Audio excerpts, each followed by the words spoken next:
Okay, well, welcome everybody. We're so excited you have all made it here live for our pilot episode of Unboxed Healing. Um, my name is Meredith.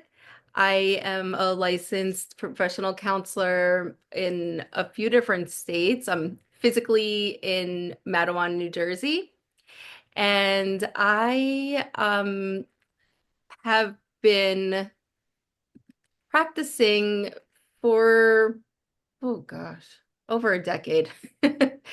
And we'll get more into our stories, but Lindsay, I'll let you introduce yourself real quick. So I'm Lindsay. I am an LCSW. I have also been practicing for well over a decade as well. I'm also in New Jersey, and I have my experience, gosh, it ranges from school setting, private practice, hospital crisis ER, and most recently, mental health tech, a telehealth company and ketamine-assisted psychotherapy. And that's where Meredith and our paths crossed, was where we started doing trainings with therapists. A lot of you, not a lot of you, but I think there's a few names that I see here that were part of those trainings. And what those trainings were was essentially helping therapists learn how to integrate ketamine assisted psychotherapy into their practice, and how to do that in a way that felt natural to something that can often feel unnatural to therapists since it kind of breaks away from the rigid protocols that we're so used to. Exactly. Yeah, so right, we connected a couple years back now doing these trainings, and what we were finding was kind of the same questions over and over again. Um, And so this series that we're doing here, our hope is to kind of continue some of the conversations that came out of those trainings and the questions, because Lindsay and I both have experience, kind of on both sides of it, right? As a client, as clients in therapy, and then also professionally. And over time, just realized how the models and interventions that we were taught in school, and experienced ourselves as clients over time, it just didn't cut it in the long term. And that became even more apparent, talking about ketamine assisted therapy, where, it varies so much from client to client. And then you add medicine into the mix. There's a lot of nuance about, in the way that people heal. And so we're really excited to continue some of those conversations that we couldn't have in a more, again, like rigid kind of learning environment. So, right, Lindsay, another part of this is to shift away from a more rigid way of learning. Yep. Um, we both learn really well from experience. We don't really like that like lecture, like this is what you do, this is what you have to do. So we're hoping to, by offering this, to make learning more experiential, more conversational, and more participant led, in that we want to know what topics and questions you have so we can talk more about that stuff too. Yeah, and like we said, this is our kind of pilot episode. So thank you guys for being here for that. And it's really, this is a bit of an experiment in and of itself, right? To kind of see where this leads and where the topics go and what is needed, based on what we talk about today. Because one of the things that kind of brought Meredith and I together, aside from working together and doing those trainings, was our our unique experiences, like Meredith mentioned, as patients and clients. So to kind of tie this story neatly in a bow is, for me personally, I've been in therapy since I'm 14 years old. I always like to joke. I used to say this in our old training, like, there's a reason we all became therapists, right? Or helping professionals, right? We've all been through something or have experienced therapy in a way that was either helpful or not helpful.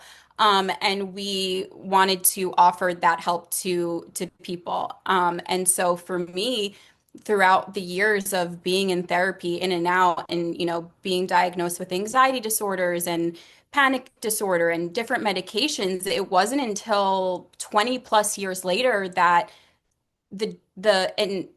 you know, the diagnosis went from that to, wait, maybe you have OCD. I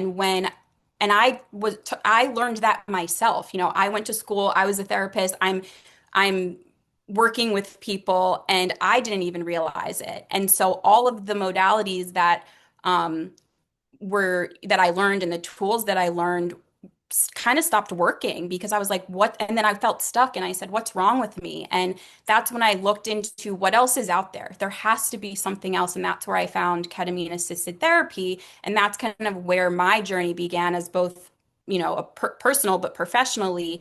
How can I educate the masses, so to speak? And there's more out there than your traditional CBT, DBT, gold standard ERP, right? We have brain spotting now, EMDR, different somatic therapies that are so helpful, but because they don't have those rigid protocols, people are often scared to go into that. So that's kind of what we're going to focus on today. And we do have, if anybody here is going to want CE credits, we do have some learning objectives. So Meredith, if you want to talk about that. Yes. So the learning objectives for this episode we'll be covering at least two limitations of traditional talk therapy models, treatment planning, and diagnosis. We'll also describe the principles of adaptive client-led therapy and how that differs from protocol-driven approaches, and also explaining how bottom-up psychedelic, somatic, and subcortical practices enhance attunement and integration. And, like I was saying before, we really want to do that from sharing a little bit about our own experience and, in an educational way as well. So, just a little bit about my story and kind of how I got here is that I was a client, right? Like I'm a lifelong client. So I think the first time I was in therapy, I was 12 years old. And it's the name of the podcast that we chose, like Unboxed Healing. All I can think about is throughout so much of my earlier time in therapy was like how many boxes I was put into. It's like, oh, she's, 13 and having mood swings. She must be bipolar. It's like, okay, so, give her the antidepressants and just so many years of being put into boxes like that. And don't get me wrong, a lot of the therapy that I did over the years has been life-changing, extremely helpful, definitely inspired me in many ways to become a therapist myself. But even when I was going to school and CBT was like, the gold standard, and that was kind of like the modality that you use. And let me tell you, like, I learned so much learning CBT at that time because I had no idea that my thoughts were not facts. I really did not know that. So learning that was a game changer, at the time. And then DBT started becoming really popular. And wow, oh my gosh, I really have no coping skills. Like this is really helpful. So things were helpful at the time. It was kind of parallel that what I was learning professionally to what I was learning personally. And then it just, it got to a place where it just felt stuck. I didn't really feel like I had the tools, and then especially starting to work with clients who had a trauma history, which in some ways, like everybody, right? Like so everybody has something, and you know that I got to that point where I was like, I really don't know how to address or feel like I can hold space or work with clients with trauma in a way that's safe. So that is when I found brain spotting actually and did my brain spotting training. I'm now a brain spotting consultant. And at the time, my phase one training, that you do an experiential where you're you get to practice. And I process stuff in that practice session that I had not processed in 20 years of therapy. And oh, here's the thing. I didn't say a word. I didn't say a word. It was all somatic.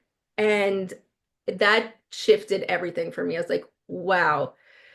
And then I really dove deep into this idea that, what's in the brain is in the body, what's in the body is in the brain. And how can we treat just, the cognitive stuff or the behavioral stuff and not look at like really what's going on inside.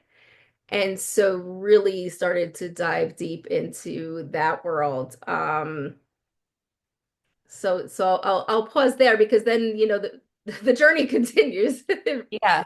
It I mean, does. we could talk about that forever. And I think for me, it was when I experienced the benefits of ketamine assisted therapy. I say benefits loosely because in the beginning, it was, and this can be for any type of kind of rapid therapy where there's rapid relief, right? EMDR or brain spotting, somatic therapy, hypnosis, psychedelic assisted therapy when there's this more rapid healing. And by rapid, I don't mean like days or weeks. I mean, instead of 10 years, we're looking at maybe a year, right? And what often happens, what does happen really rapidly is the the essence of who you are and how you've been living in this world becomes comes to the forefront, and that can be really destabilizing to the client, right? And that's where you have to kind of understand that that is part of the healing, right? That destabilization and that unlearning is the time to kind of get curious and go within the body and really start to listen to, what is it that you're feeling? Why is your chest so heavy? What is making, this so uncomfortable for you? And I'll leave it with this little anecdote. I think Meredith, you remember this. It was about a year ago. We were at a conference and somebody mentioned, a great example where they had a client who was doing a CAP with them, and for their whole life they had this kind of they were estranged from their mom, and they were working through those things, and their whole life they viewed their mom as a certain way, right? They had um, guilt and shame, but they also had anger and fear. And then after a couple of sessions, they started to feel compassion and empathy and all of these feelings they never felt. So all of a sudden now this person's out of this session and they're like, everything I thought I knew or felt about my life now is different. And although that's a positive for us as clinicians, for the actual client, that's a scary place to be because now how do they integrate that into their everyday life? And that's where we come in to help support them and really be that safe place of there's no rush, right? We can just get curious about it.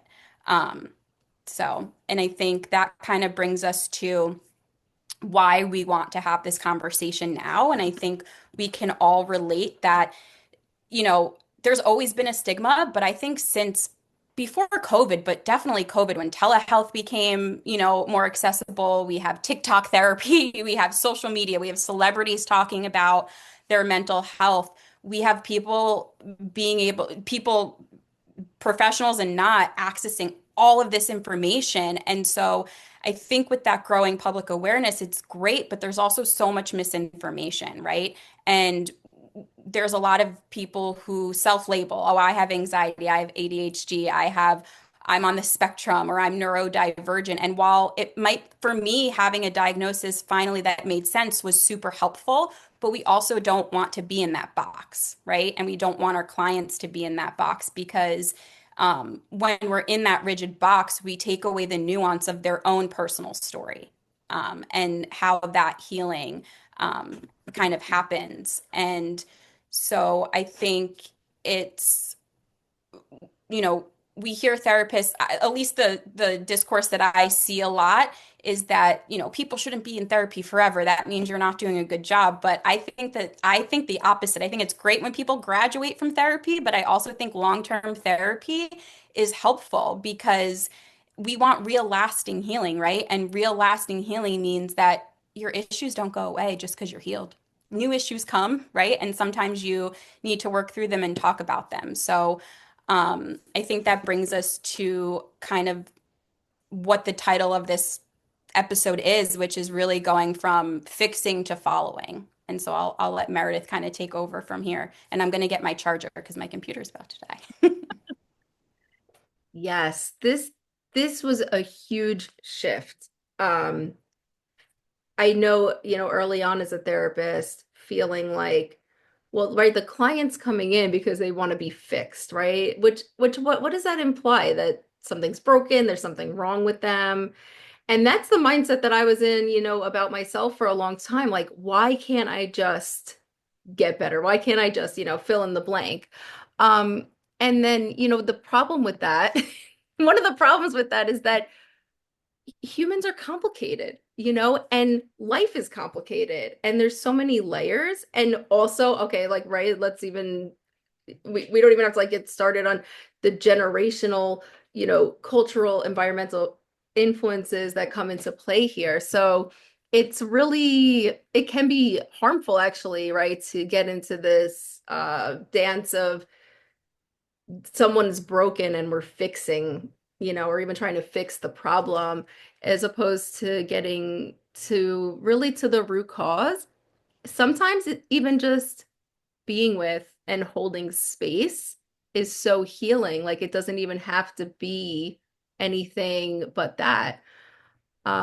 So, shifting this frame from fixing to following, my mindset about the work that I do now is that the client is the expert. That's something that I learned in, my brain spotting training, was that like you don't have to be the expert. Like you're not supposed to have all the answers, and neither is the client, but I am certainly not the expert in my client's life. And that really resonated with me because I'm like, yeah, I don't want to feel like I have to know everything, or like, that I'm supposed to have, read and memorized whatever manual to be able to be an effective therapist. And what I started finding more and more is that when I started to take the back seat and stopped offering advice when it wasn't asked for, and letting the client come to their own solution, like how much more powerful is that when they can get there and we can support them and guide them to be able to get to their own solutions. Like Lindsay was saying before, some of the issues around, diagnoses and like having to diagnose, right? Especially if you take insurance. I don't know about you, but I have found folks start to really internalize and identify with those diagnoses. And then that becomes like almost like their identity. And that can be really dangerous too, especially, so there's a lot of unlearning that's happening here too in this shift, is that, Yeah. yeah. Yeah, one of the things that I've also been seeing a lot in discussions and different therapy groups and um, discussion boards and channels and things like that is recently I thought this was very interesting, where somebody brought up who wasn't actually they weren't a licensed therapist, but they were in the mental health kind of coaching. And we can have a whole discussion on that, I'm sure, all of us. But I think that the point that this person made was very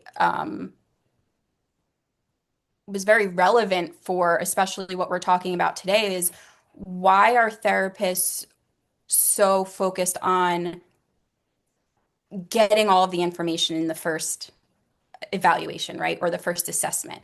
Yes, some of those things, if we take insurance and even just as clinicians, is important, right? We want to know things about the client. But I think the first thing that we should know is, do they feel safe? Are they safe? I think that should be number one. And it wasn't until my most recent therapist, who happens to be my CAP therapist, um, almost how many, almost three, it'll be almost 3 years. She was the first therapist I had who we didn't have to go through my whole background, my whole history. Obviously, with the medication component, you got to talk about that stuff, but it was where I was in that moment and how I was physically feeling in that moment. That's where we were focusing on. Yes, we set intentions and I had things, being a therapist, when you're a therapist and you're a client, you tend to talk a lot and give them all of the information. But if we're just looking at the typical client that you might have, it's why do we have to know that all right away? It's when you think about it, when you think about building a relationship, whether it's a romantic relationship or a friendship, do you ask those people right away, hey, what happened in your childhood, to a stranger? And we know that we're a safe place for this person, but they don't know that. And so I think that's one of the limitations to traditional therapy where, okay, we just have to check boxes. You know, when was your first diagnosis? When was your first episode? When did you start taking medication? What's your family history?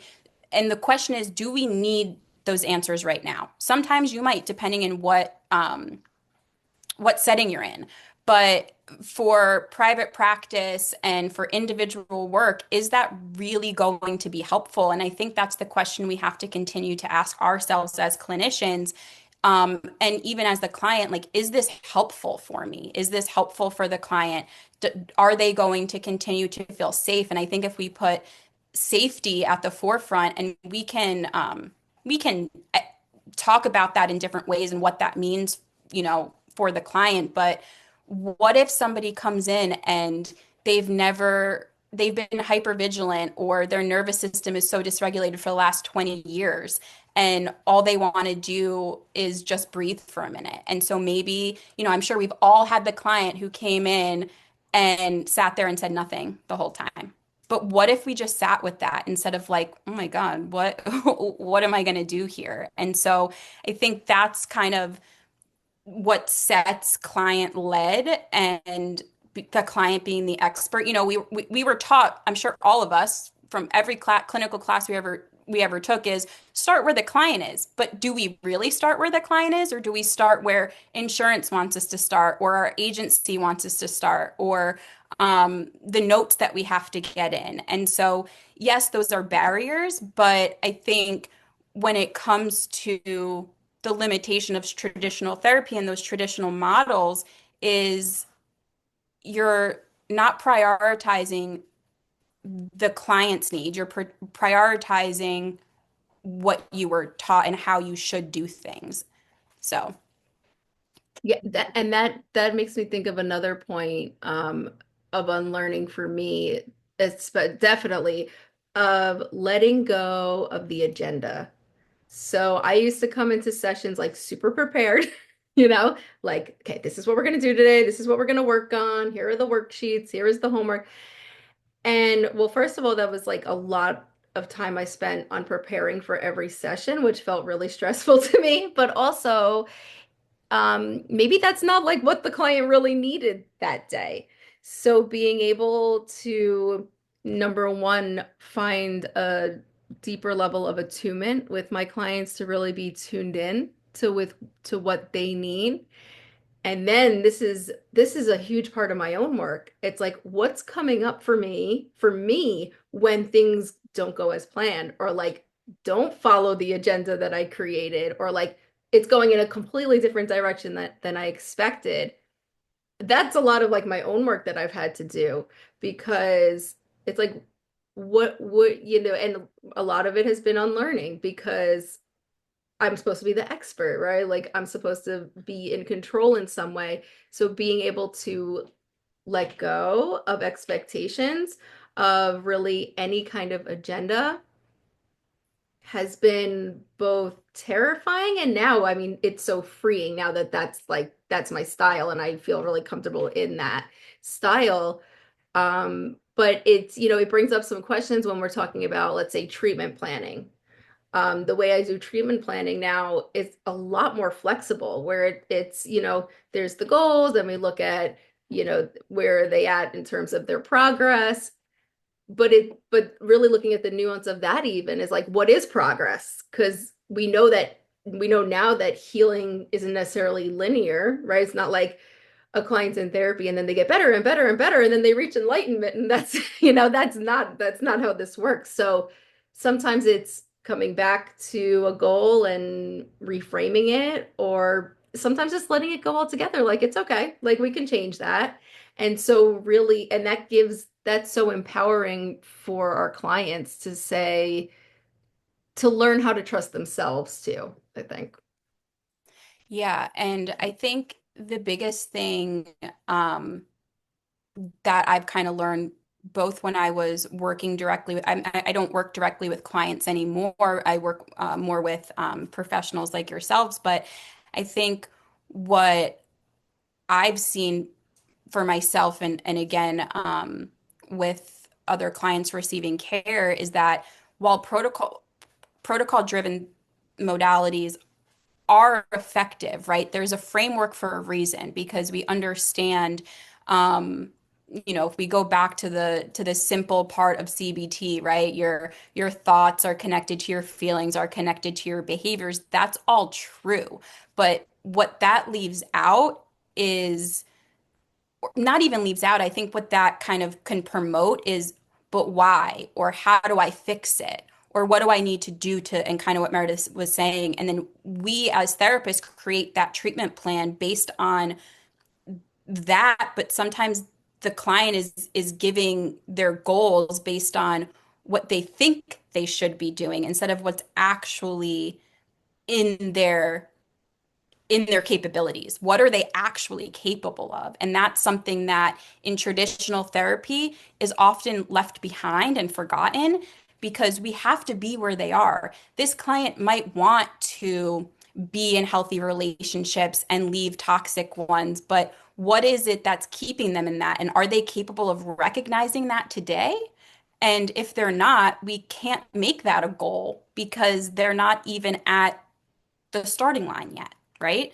So I think that's where the difference of like client led and then protocol driven, um, which kind of leads us to the next kind of point, which is from protocols to kind of partnership and emphasizing the shift to collaborative care. So not being the only person in you might be the only person in your client's kind of orbit who they're talking to. But what else do we need to look into, right? We talk about mind and body. And to me, it's fascinating that mental health is separate from from regular medical health. Your brain literally functions every part of your body, but yet mental health is completely separate. So we want to start asking the questions about physical health. How do you sleep? How do you feel day to day? Are you in chronic pain? How are your gut issues? These are weird questions that you wouldn't think are in your scope of practice, but they are within your scope of practice because they start to inform how the mind is affecting the body, right? If you have somebody who comes to you and says, I always feel like I have this heavy feeling in my chest and it makes it hard to, you know, go out or do things, then you know you're dealing with somebody who has a dysregulated nervous system. So if you know that you're dealing with somebody like that, so, okay, where do we start from there? Do we start with simple mindfulness or, simple breathing exercises where maybe they've never been able to just be quiet for an hour? Maybe they're coming from a busy life, whether it be work or with kids, and being in your office for that hour of like Meredith said when she did brain spotting, there was no talking. A lot of times with ketamine assisted therapy, there's zero talking. It's all internal. But what that does for both the client and therapist is it creates this bond and this energetic relational building that allows that person to feel safe and for you as the therapist to then carry um, some of that load for the client and figure it out together and get curious. Yeah, asking about physical medical stuff was never used to be part of my treatment planning. And So that is a question that I ask. Okay, when's the last time you had blood work? Not saying I'm gonna, sit here and look through your blood work with you, right? Right? Like that would be out of my scope of practice, but like this is a great, if they need referrals. So now I have so many great referrals, not just to other therapists, not just to other mental health providers, but also to, integrative doctors, medical professionals who also are aligned with this more holistic uh, way of healing and really being that, right? That like mental health is health. It's all part of it. Um, and it's so the, actually that first brain spotting session I was talking about, that you first tune into what's going on in your body. And it really wasn't until then that I realized how disconnected I was from my body. And I was like, I'm not going to be able to do this because I have no idea. Like, I can't even identify body sensation, and that's what I did my first brain spotting session on. It was like, okay, like we'll just work with that. We'll just work with that feeling of disconnection. And it really shifted everything. And now I have so much more body awareness, but it's this, especially now, right? We're so up in our head most of the time, and rightly so. We're like being bombarded with information like at all times from like everywhere we look.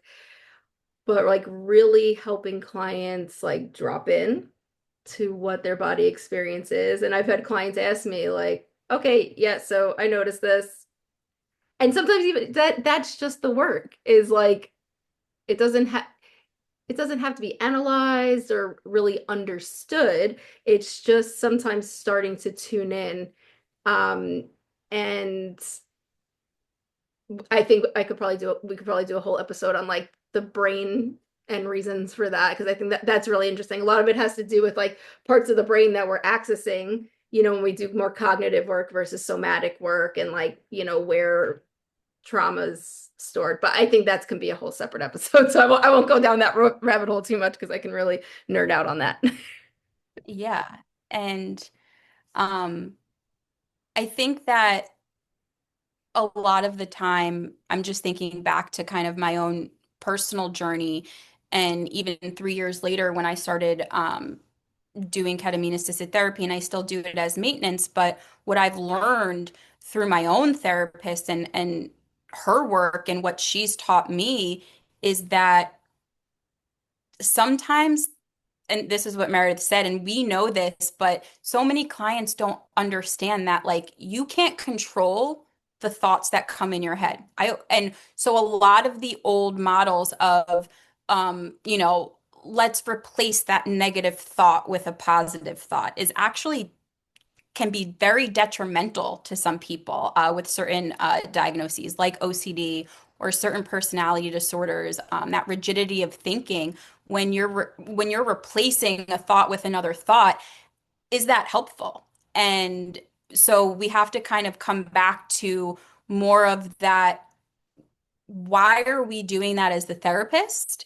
And like Meredith said, a lot of this has been a lot of doing this therapy, you learn a lot about yourself as a person. Is why do I want this person to automatically just go to shift their negative thought to a positive thought instead of having them sit in that uncomfortableness, having them sit with the anxiety in their chest, having them sit with the what if or the non-answer that they might not have.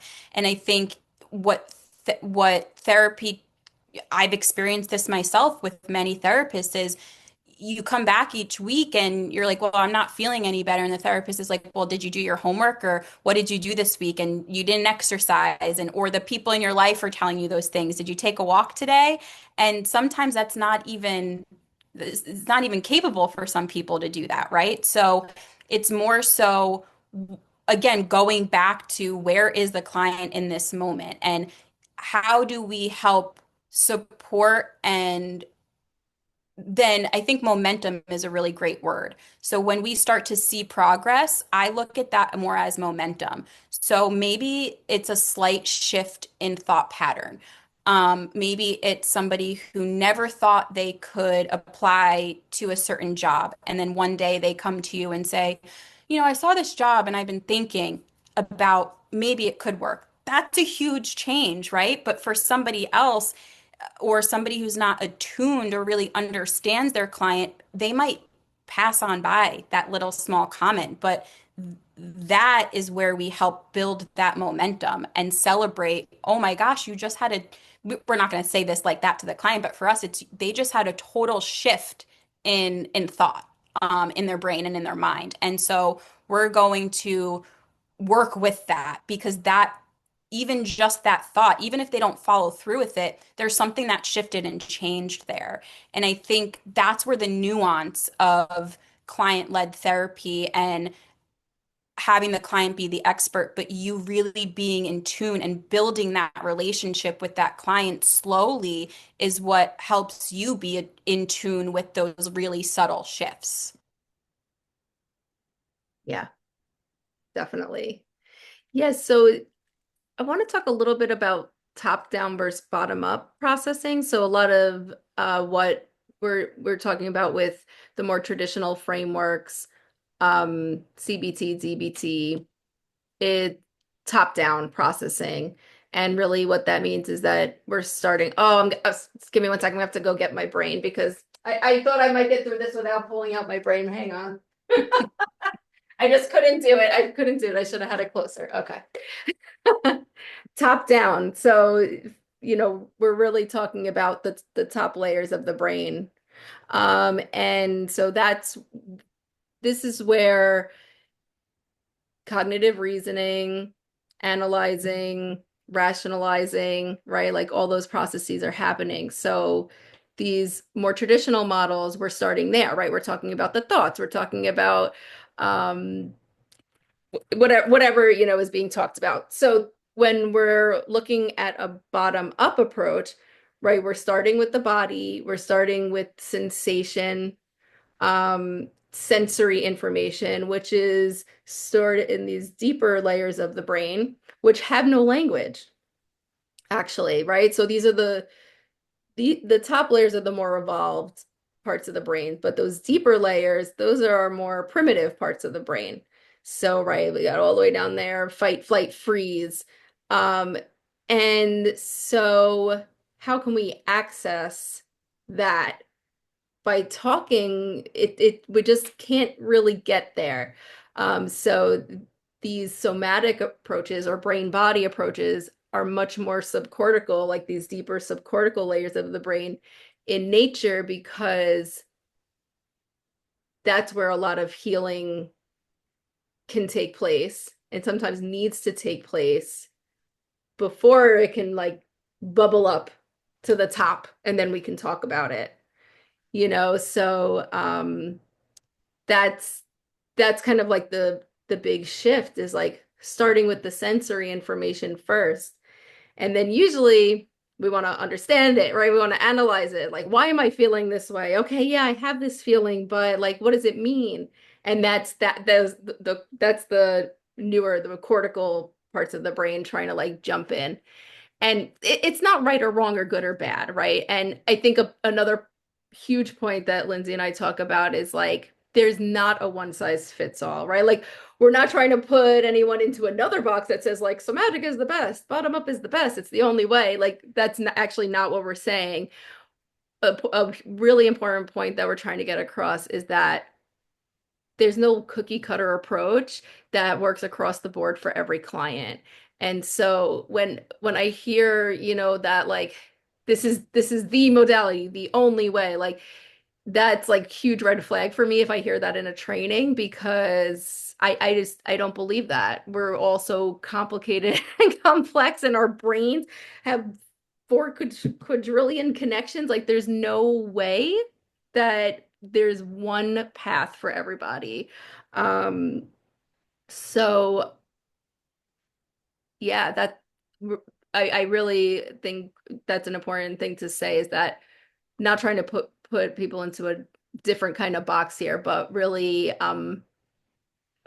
opening the doors to more creativity, to trusting your intuition, right, in a session, whether as a client or a therapist, that like, maybe I am gonna say this thing that I'm feeling. If it, if it feels right in the moment and it's not like feeding into an agenda, right? There's so much nuance to this, but that I think we're really shifting into being more adaptable, more flexible with what we're doing.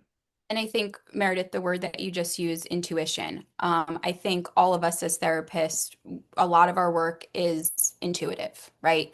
A lot of the work that we do is based on energy and what we're feeling from our client and the things that are unsaid, right? It's not always the talking that allows us into the client's experience. It's what's not being said. And so a lot of what we do is intuitive work, which kind of goes against the ethos of what we learned and what we kind of learn in the clinical world, right? Is it's rigid and it's this and ethics and you can't do this and you can't do that. But the world has changed since those frameworks have since have since we were all in school. The world has changed since it's hard to put into words all of the things that have changed. There's so much inundation of information and content and accessibility to things that people are just more overloaded than they've ever been before. And not even talking about what's going on in the world, just what's talking about in their own world. They're inundated, whether that be with, you know, their phone and who they're following and who they're talking to and at their job and what their responsibilities are. And now that things are more automated and more, you can get more done in less time and things like that, it kind of essentially everybody can walk into therapy and have something to talk about, right? So I guess the point that I'm trying to make here is that lean into that intuitive part of yourself, because I think that's both as a client and as a client yourself or as a clinician, because I think that is what's going to lead the healing, is and kind of can bring us into kind of the next phase of what we're going to talk about, which is what is integration? What does that really mean? And a lot of times you hear in the therapy world or the clinical world, you hear integration, you think automatically psychedelic therapy, right? You hear that a lot.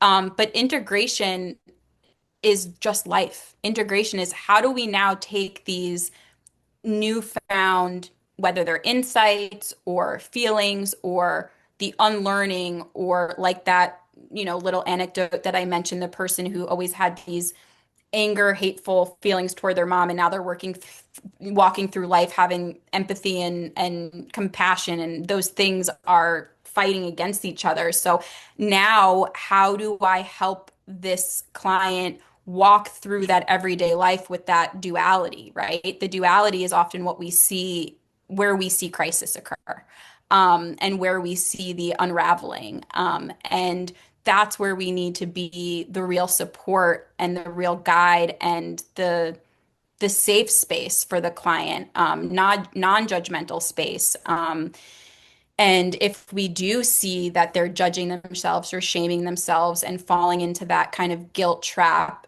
it's allowing them to get curious about it, not telling them they're wrong, but what and kind of just again letting them lead. What is that bringing up for you? And they might not know, and that's okay. And that's where that deep, more subcortical level like work can come in handy, right? That's where that deep kind of internal work can help build those gaps, so to speak. Yeah. Awesome. Well, we are coming in towards the last portion here, so I want to welcome anyone to put questions or comments in the chat. So that's how we're going to do our Q&A format, is kind of like reading them and answering them from the chat. There is something in the chat here just about intake forms being really dysregulating. And right, I know I've worked in clinics and practices where and actually my own intake forms when I started in private practice, it it's it's dysregulating. Yeah, that's really a great word. It's like, wow, some of these questions, even having to answer them as a client on the other side, it's a lot of times we end up talking about that stuff anyway in the first session, but not always. And sometimes it can feel really intrusive, especially if this is someone coming to therapy for the first time. So I personally got rid of my intake, like I had a whole intake questionnaire. I don't send it out anymore because I want to talk to them about it. I want to, right? Like that, for me, it's part of meeting the client where they're at is saying, okay, yeah, right, you had to fill in like the basic stuff, but like let's have the conversation about it. Yeah, so that's Yeah. I think too, part of today's episode and kind of, I think moving forward is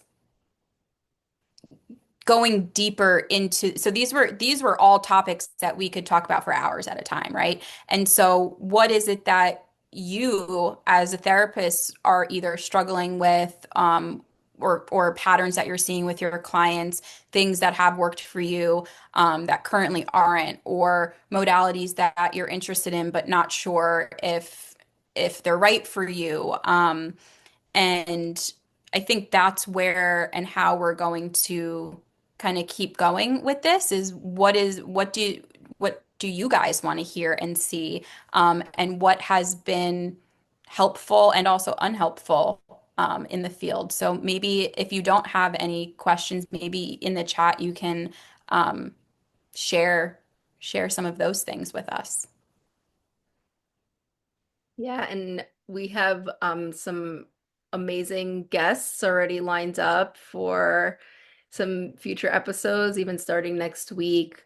And so we're going to be talking about topics ranging from, body image to parenting to um, cannabis assisted therapy and really looking at these different ways of thinking about these things, not just speaking about them from like the diagnostic criteria or the treatment plan or even a specific modality, but really being able to like zoom out and looking at all these different topics from a more holistic and depathologizing point of view. So Yeah. And then, um, I think one of the things and one of the conversations that I consistently have, and that me and Meredith have all the time is, um, how do we not only educate other professionals, but how do we educate our clients, to especially clients who maybe you're their third therapist, maybe you're their fourth therapist, and who somebody comes to you and says it's never worked, this isn't going to work. That can often be difficult as well. And I think, really really starting this as conversations. And again, yes, I do believe that the clinical and rigid and certain trainings are important when it comes to, um, learning about the brain and learning about why things are helpful and how they work. But the other part of it is sometimes we don't know. When it comes to ketamine assisted therapy, we know that the medicine helps, the brain become more malleable, right? We know that the time between ketamine sessions and therapy sessions, that there's, this window of time that allows the person to, create more lasting changes. But aside from that, it's how are you actually doing this in real life in your own practice? And that's kind of where we want to take this is how do we take all of the clinical information that we're overloaded with and how do we translate that into our own practice with our own clients? And then how do we allow them the empowerment to tell us what they need?